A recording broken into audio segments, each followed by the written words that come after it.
Well, some of the lawmakers on the House Oversight and Government Reform Committee are saying they saw evidence this week that IRS efforts to target conservative groups is directly tied to higher-ups appointed by the White House. This after a former IRS official testifies that contrary to earlier claims that low-level agents were to blame, it was the IRS chief counsel who had a direct hand in the targeting scandal. Joining us now, one of the members of the Oversight Committee, South Carolina Congressman Trey Gowdy. Thank you so much for joining us today. Yes, ma'am. How are you? I'm fine. Thank you. So now you have a former IRS tax law specialist who goes on the record saying that the IRS Office of Chief Counsel appointed by the president was involved in the widespread targeting of conservative groups. This flies in the face of claims that it was two rogue IRS agents who should be blamed for the scandal. What impact does this have now?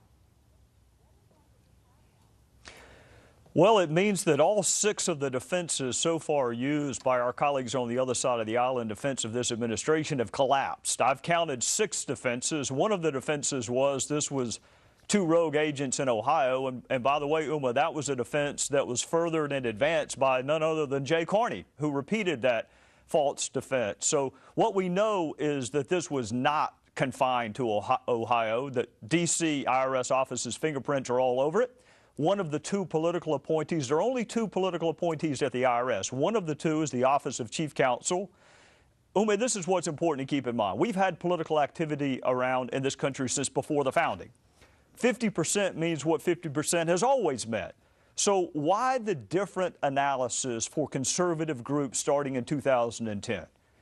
Why this new metric for evaluating 501c4 organizations that are conservative? The analysis is the same it's always been. Political activity more than 50%. Why does it need to go to the Office of Chief Counsel in D.C. to approve these applications? And some of the approval processes have taken years. You know, one of those so-called rogue agents this week testified and says she was just following orders from Washington. This was the news that came out of the hearing this week. What does it mean if the legal counsel of the IRS was in charge of this targeting scheme? Well, it means, again, that we can't believe much that comes, unfortunately, from the spokesperson for the president, who, again, repeated that this was a rogue operation in Ohio. We can't believe that defense. We also shouldn't believe the other defenses that progressive groups were targeted as well. I've never really understood that defense, that because we're going to act improperly towards more than one group, that's a defense. What it means is what we were told initially is demonstrably false, that this was not confined to Ohio, that it's got Washington's fingerprints all over it. And so we need to be careful going forward that we view whatever we're told from this administration with a jaundiced eye. Well, you know, this week at the hearing, fireworks were erupting with Democrats like Elijah Cummings saying that Republicans on this committee are trying hard to infer that the president's White House was directly involved in this scandal and it wants it stopped. Do you have any direct evidence at this time of White House involvement?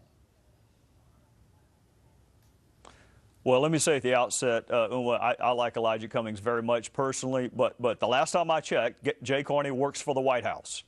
So you can't have it both ways. You can't say the White House wasn't involved when the spokesperson for the leader of the free world is perpetuating a myth that these were 2 rogue agents in Ohio. How do you square that the White House isn't involved when the spokesperson for the White House, Jay Carney, is advancing a demonstrably false narrative?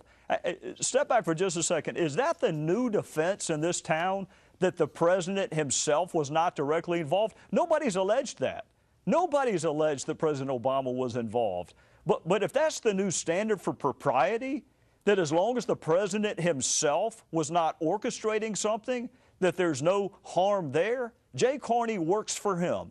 Jay Carney took it upon himself to advance this false narrative, and the notion that you can now claim the White House wasn't involved is just balderdash. It's false. It's wrong. I would use another word, but the FCC would get involved. It's just wrong. Congressman Trey Gowdy, thank you so much for your remarks. I appreciate it. Yes, ma'am.